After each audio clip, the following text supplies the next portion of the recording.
When is it time to get another provider for your hormonal therapy care?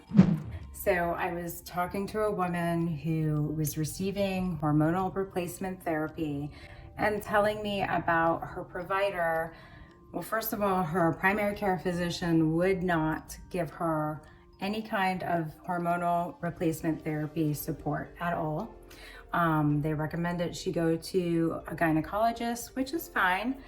And then she finally found a gynecologist, and you would not believe what happened. I'm Kelly Melka. I'm a certified holistic healthcare coach specializing in women's midlife care. So let me know in the comments if you have any questions about what kind of care, what should you look for in a provider who is administering hormonal replacement therapy. This is absolutely essential because not all providers are sort of giving continuous treatment in best practices. So I always recommend that you go to the menopausesociety.org, and if you're in the United States, you can search by state the providers that are trained by them to administer hormonal replacement therapy under the guise of best practices.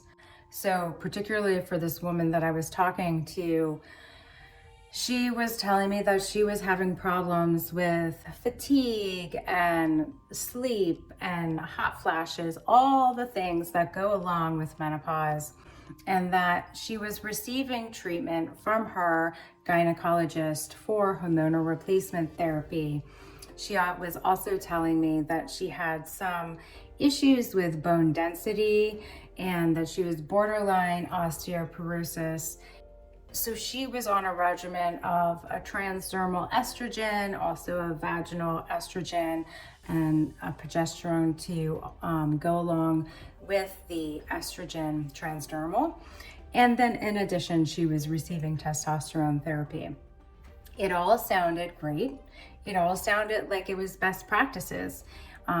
Specifically with the transdermal estrogen, having a vaginal estrogen is very important, specifically after menopause, and even sometimes before menopause. When you're in perimenopause, it can be very helpful for preventing vaginal dryness, itching, any kind of deterioration of the vaginal walls.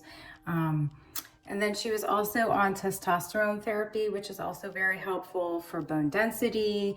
It's helpful for muscle mass, and it does help with libido. But the thing that went awry in this treatment, as she was telling me, her gynecologist was not giving her a refill of her prescription of estrogen or even progesterone until she got her mammogram. And so I asked some questions and I said, is there a concern? Do you have a health history or a family history of cancer or breast cancer that she's concerned about? And she said, no, she just wants to receive the results of my mammogram. And until I get one, I cannot have my hormonal replacement therapy. I can't get a refill on my prescriptions. So she has not been on estrogen or progesterone for the last week or so. And there's no particular reason that she knew of, or maybe her doctor had a reason but did not tell her, of why she needed to get this mammogram before she could get her refills. And now she's out of care. She doesn't have any more refills. So I advised her about perhaps seeking another provider and making sure that, they were well trained and well educated. It seems that even if this provider, is not giving her some feedback about information that they're concerned about, which is why they have like the yearly mammogram, your provider should never withhold treatment unless there is a concern that they're discussing with you. And at this point, she has discussed nothing with her provider. Her provider didn't say they were concerned about anything. They were just sort of saying, you must do this in order to get your hormonal replacement therapy. Now, I'm all for having a yearly mammogram. That's very important for everyone. And I do understand and she understood, the patient understood that, yeah, I'm getting a mammogram, I just haven't gotten there yet, and because of it, my provider won't give me hormonal replacement therapy.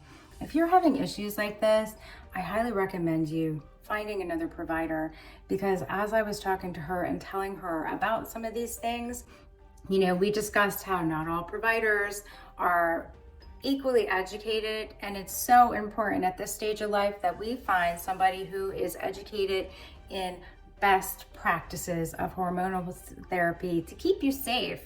And not only that, it's important that in this woman's case, because she has the bone density and borderline osteoporosis, she needs the estrogen more, and it needs to be a continuous therapy. And your hormonal replacement therapy shouldn't be held over your head to strong arm you into doing something that you were gonna do anyways. It's just sort of off their timeline. So I hope that's helpful information, because I know and understand we were always taught, follow the advice of the professional. But in this case, unfortunately, some of the providers are not as educated as they could be in giving treatment for hormonal replacement therapy. So I really, really recommend you finding a qualified provider. And again, you can find that in the United States under menopause.org. Go to your state and find a provider that is listed and trained by them. Hope that's helpful. Again, my name is Kelly Melka. I'm a certified holistic health coach specializing in women's midlife care. Thank you for watching.